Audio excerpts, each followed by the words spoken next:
Bien, a ver, gobernador, la verdad, a mí lo del video, más allá de que uno le puede entrar por muchos lados al informe, que está muy interesante, pero da mucha inseguridad el video que armó Lorenzetti, porque da mucha inseguridad, porque uno no sabe qué criterio tendrá Lorenzetti. ¿Sabe este hombre diferenciar un crimen de lesa humanidad de un hecho policial? Sí, pero además él apeló en 3 o 4 párrafos, 4 veces a las víctimas. Estas son nuestras víctimas.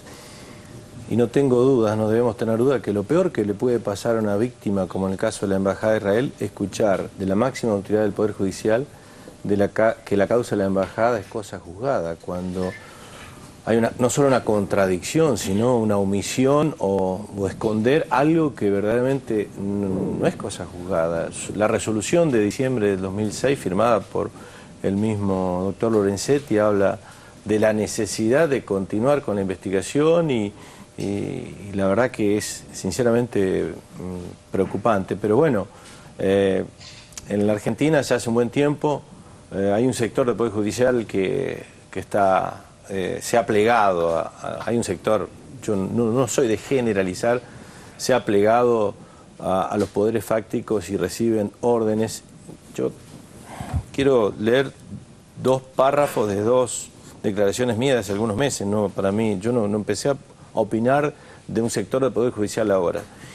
El 21 de noviembre del año pasado, en varios medios nacionales, yo decía: la intervención injustificada de la justicia en la vida democrática de las naciones es la nueva forma del golpismo en América Latina. Resulta revelador cómo algunos miembros del Poder Judicial bailan al ritmo que les marcan los espacios opositores con el fin de ensuciar la imagen de nuestra presidenta. Esto fue en noviembre del año pasado. En enero, principio de enero, decía en otra declaración, esto fue una solicitada, página 12, 14 de enero. No sé si le llama la atención esa fecha. Sí. 14 de enero.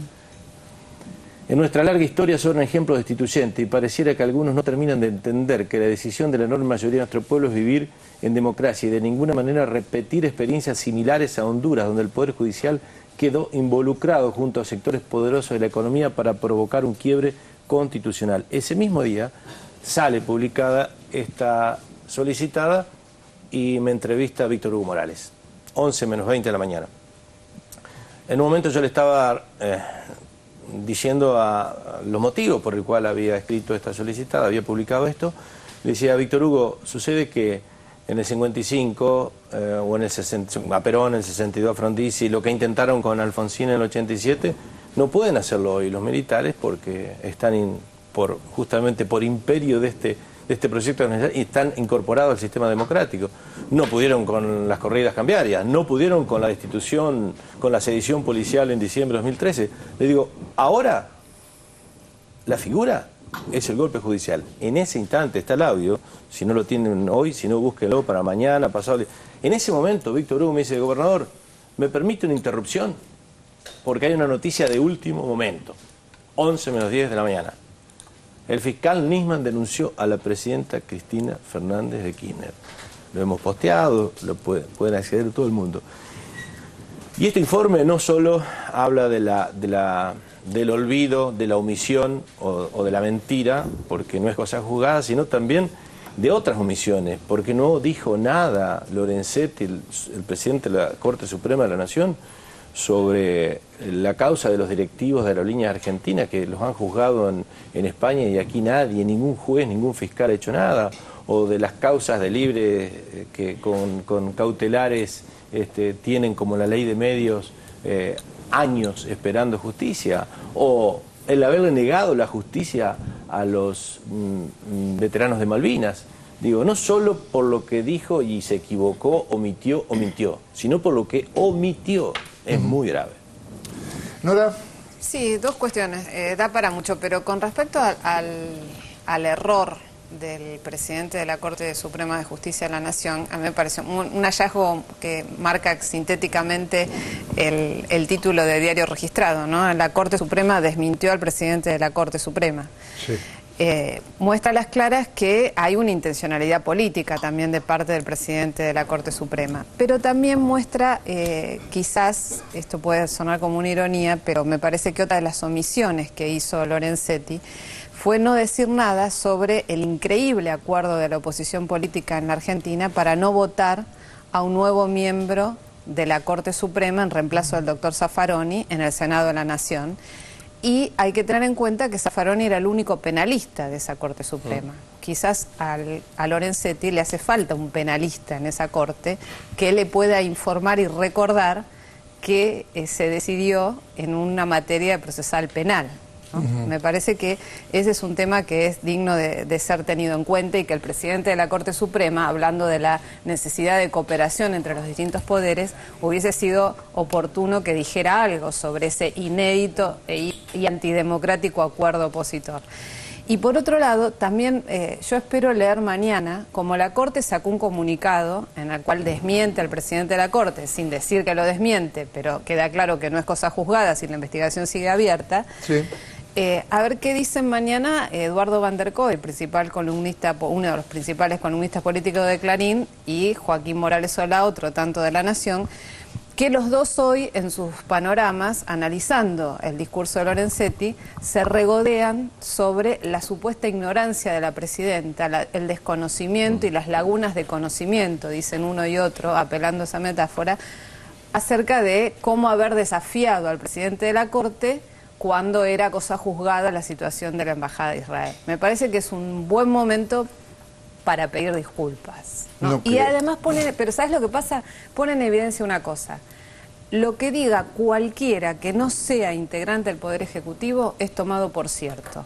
Lo que dice el Poder Ejecutivo es tomado por mentira. Entonces el criterio, la regla básica del periodismo de chequear lo que se escribe, evidentemente en las plumas que son el lugar del prestigio en esos matutinos, hace rato que se dejó. Permitime agregar una cosa muy chiquita, porque en la trampa en la que terminan cayendo los diarios, esto lo plantean Morales Solá, como dice Nore, Van der Kooi, no hay cosa juzgada. Ahora, una página después, en los mismos diarios que dicen eso, como quieren seguir pegándole al gobierno, toman el texto de la carta de la Embajada de Israel, que dice que hay que continuar investigando y que eso es responsabilidad del Estado, o sea, del gobierno, y vos lees en la página 7 una cosa que es la de Van der Kooi, y en la página 9 lo contrario, o sea, o es cosa jugada o hay que seguir investigando. Lo que pasa es que usan las dos para pegarle al gobierno y son las dos cosas contrarias, una de otra. Está el pedido del ministro de Relaciones Exteriores de Israel, a Víctor Lieberman, donde justamente solicita sobre la continuación de las investigaciones. Pero además atacar a este gobierno o pedir independencia judicial, cuando gobierno que tiene entre los hitos más importantes la depuración, creo que es la palabra más correcta, la depuración de la Corte Suprema de Justicia por decisión de Néstor Kirchner, junto a otras decisiones que son también hitos.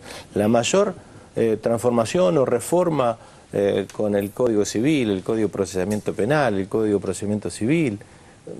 Sinceramente, yo no recuerdo en la historia, en la democracia moderna, un gobierno que se haya animado a tanto que por supuesto esto de hacerlo era porque veía el clamor de la sociedad argentina, Néstor, en aquellos años, y lo hizo, se autolimitó en la designación de jueces, de miembros de la Corte. Zaffaroni dijo hace pocas horas justamente esto, que se quedaba la Corte sin penalistas. Pero bueno, estamos acostumbrados y sentarte en una silla bien mullida porque no vas a ver ningún diario que mañana diga o haga mención a la desmentira de la Corte Suprema al presidente de la Corte Suprema. Olvídate. Al lapsus del presidente de la Corte. Van a decir que hubo un carpetazo a los otros miembros de la Corte. Hay dos cuestiones que me parece bueno señalar, aunque están bastante implícitas. Primero, que la alusión de Lorenzetti fue directamente motivada y con el objetivo de contestar y refutar una afirmación de la Presidenta de la República en la Asamblea Legislativa. Es decir, no hay ningún otro motivo. No recuerdo ninguna otra apertura del año judicial en el que haya habido alguna referencia al atentado a la AMIA. Y la segunda cuestión es que Lorenzetti sabe muy bien que ese tipo de afirmaciones, que yo las califico de gravemente irresponsables, porque se está jugando con un asunto de mucha importancia por las víctimas y de mucha importancia por la situación geopolítica en la que se desarrolla este asunto. El mismo día que Lorenzetti dice esto, que dice, Netanyahu habla en Estados Unidos dando por sentada la responsabilidad de Irán en el propio atentado a la AMIA. Entonces, a mí me parece una cosa esencial. Cuando uno escucha a Lorenzetti puede caer en la red de las afirmaciones obvias de que los buenos son los buenos, los malos son los malos. ¿Dónde ubicar a Lorenzetti?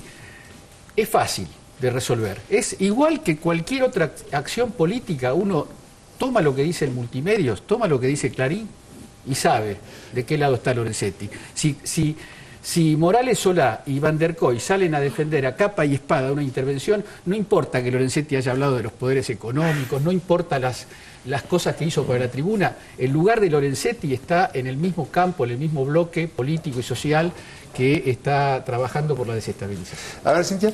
Sí, sobre el informe, agregar solamente una pastillita, que es que hubo un lugar destacado, una fila especial para los integrantes de la Cámara Contencioso Administrativa que dio lugar al amparo de Clarín, ¿no? En la serie de ubicación por castas y jerárquicas, donde, como decían ahora, los periodistas tenían un lugar predominante ante el juez de la Corte Suprema. Y por otro lado, quería, aprovechando que está acá el gobernador Uribarri, si puede, si hay tiempo, volver a la arena política electoral, que es apasionante la discusión política, porque me acordaba de cuando discutíamos las palabras de Patricio Musi, el intendente de Berazategui, que dijo: mejor perder con los nuestros que ganar con infiltrados. No sé si usted, gobernador, lo vio y qué análisis hace. Claro. Fui el único gobernador, además del gobernador de la provincia de Buenos Aires, que estuve acompañando a Patricio, que gentilmente me invitó a que lo acompañase junto a nuestra presidenta. Tiene un poco que ver con lo que decía hace unos minutos. Patricio, y como otros tantos, y yo, vemos que el mayor riesgo es que estos intentos permanentes de horadar, de desgastar a nuestra presidenta, termine con algún candidato que diga, bueno, con este ganamos. Y no es con este ganamos. El objetivo es fortalecer a quien debe seguir conduciendo este proyecto nacional en el próximo. Habrá una linda discusión hacia adentro, ¿no? Por supuesto. Porque es la discusión del peronismo, sí. Por supuesto. Y hago una última referencia al discurso. Debe, que no sea muy larga. No, cortita, breve. No, coincido con Nora que hay una intencionalidad política, pero ¿cuál hubiese sido la mejor manera de cosechar algo en ese discurso? Mostrar las acciones, los logros de la Corte en estos años. Y no se habló absolutamente de nada, de ninguna de las acciones llevadas adelante en 8 años. 8 años que es presidente de la Corte.